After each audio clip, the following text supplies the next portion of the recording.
और अभी हम लोग आ चुके हैं पाटन बाईपास आ चुके हैं। घर से हम लोग निकलने वाले हैं अपने गांव के लिए। तो चलो चलते हैं गांव।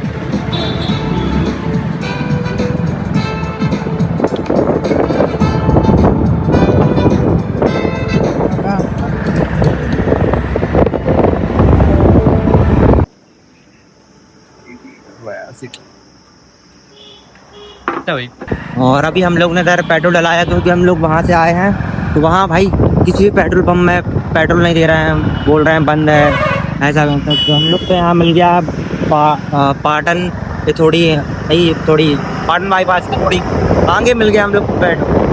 और अभी भी जा रहे हैं भाई।